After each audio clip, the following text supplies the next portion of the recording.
14 diverging advance approach. Diverging advance approach.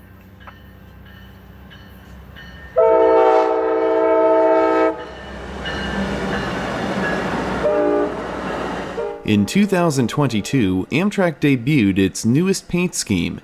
Known as Phase 7, this is the 7th major nationwide livery the company has applied to its locomotive and railcar fleet.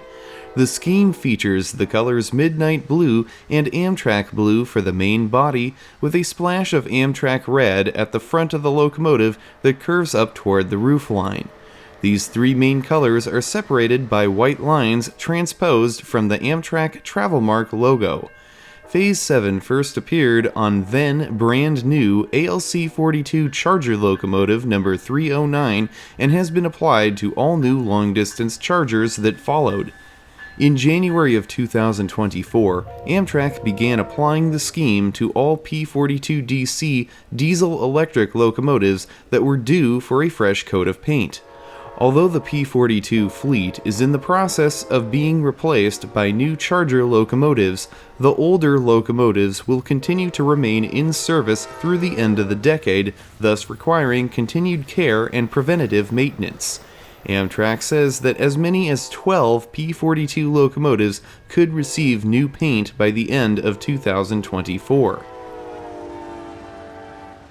While on a recent filming trip, I was able to see one of the new Phase 7 P42 locomotives in the lead of an Amtrak long-distance train. Locomotive 138 was built in January of 2001 and was the fourth P42 to receive a Phase 7 paint job.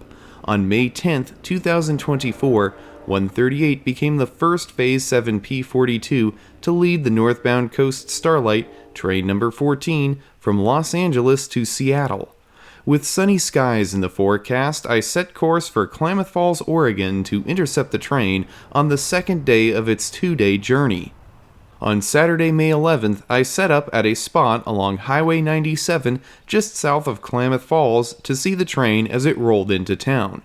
Snow-covered Mount Shasta towered proudly over the landscape in the background. I didn't have to wait very long before the headlight of Locomotive 138 appeared in the distance.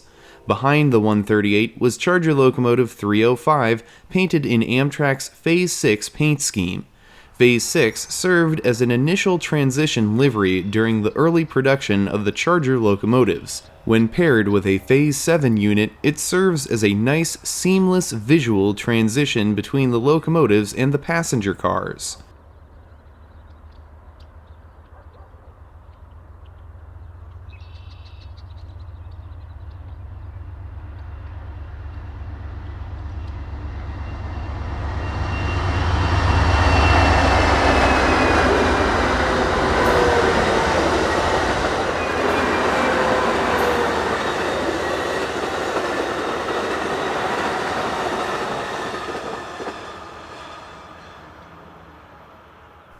The Coast Starlight has an extended station stop scheduled in Klamath Falls for a crew change, so I used the extra time to get to my next location in the town of Chiloquin.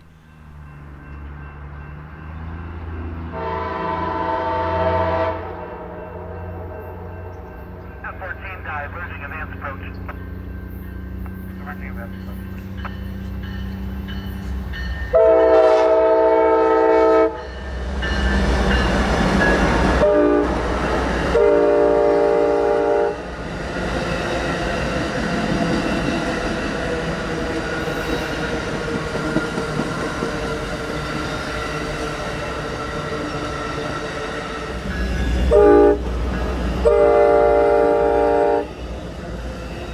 As the train rolled past, it met a southbound Union Pacific intermodal train that was waiting on the siding.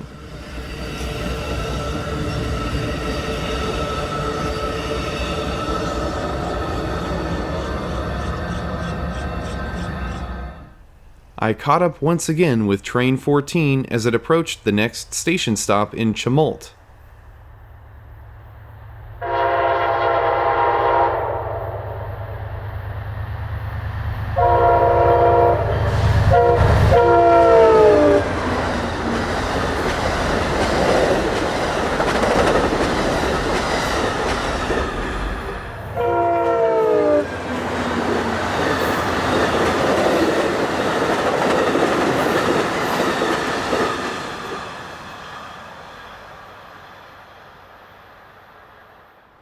Descending Pengra Pass through the Cascade Mountains, the Coast Starlight crossed the Salt Creek Trestle over Highway 58.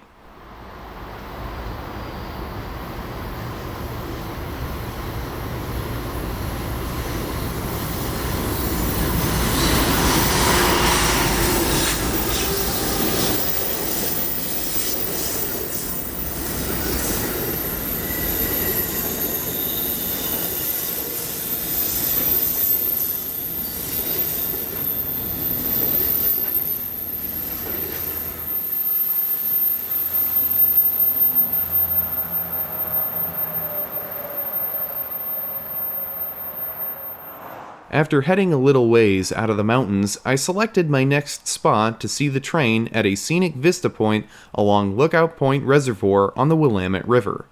To my surprise, the first train to pass through was not the Coast Starlight, but rather a Union Pacific mixed goods freight train running just a few minutes ahead of Amtrak.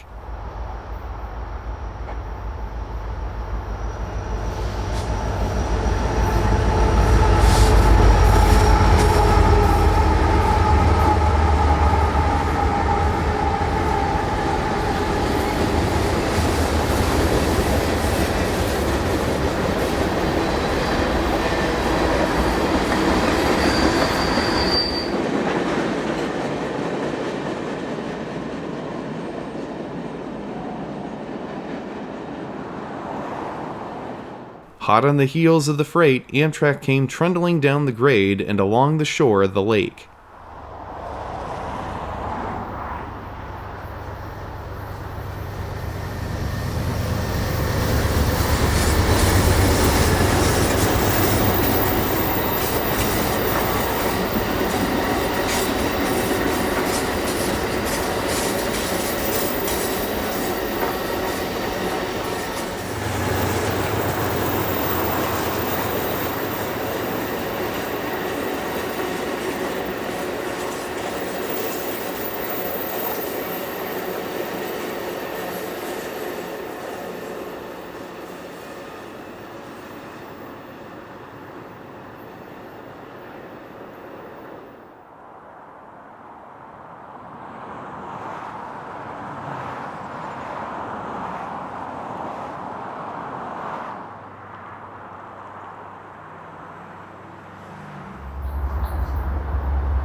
The Coast Starlight rolled into Eugene, Oregon right on time with the noonday sun high in the sky.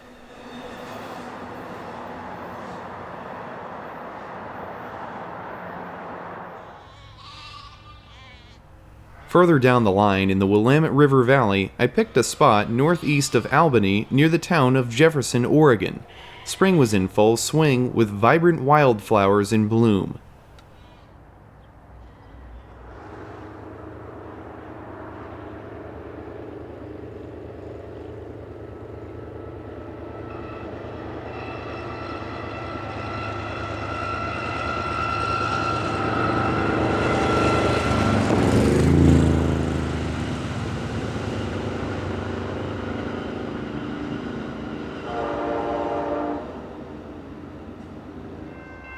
A few hours later, I caught up with the Coast Starlight again as it headed north through Kelso, Washington.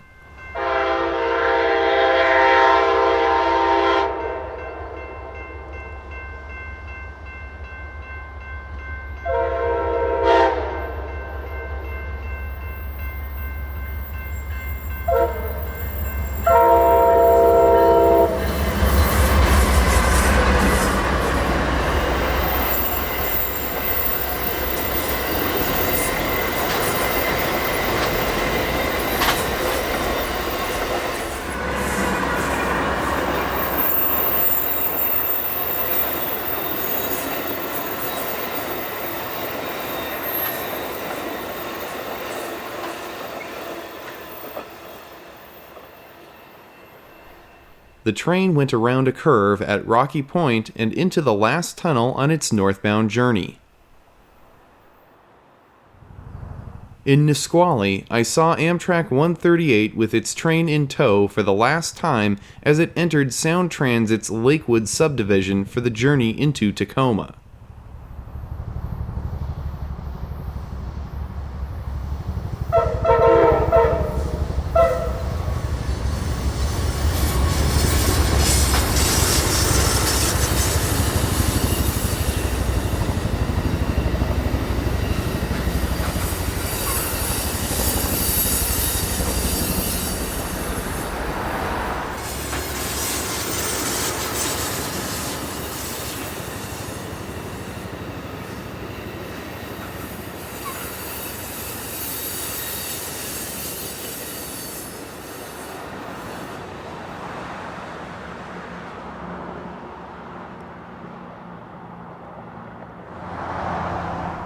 The train would make an on-time arrival into Seattle a little more than an hour down the line.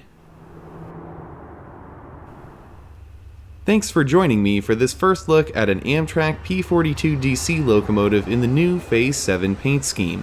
As always, a special thanks to all my supporters on Patreon. If you enjoyed this video and would like to see more like it in the future, let me know by hitting the like button and leaving me a comment down below. For regular notifications every time I make a post to YouTube, click on the subscribe button and select the Receive All Notifications option by ringing the bell. There's even more train and railroad themed content on my other social media pages, and remember to stop by every Friday morning at 9 a.m. Pacific Time for a brand new railroading adventure right here on the YouTube channel. That's it for now. Until next time, I'm Mike Armstrong. I'll see you down the line. Thanks for watching.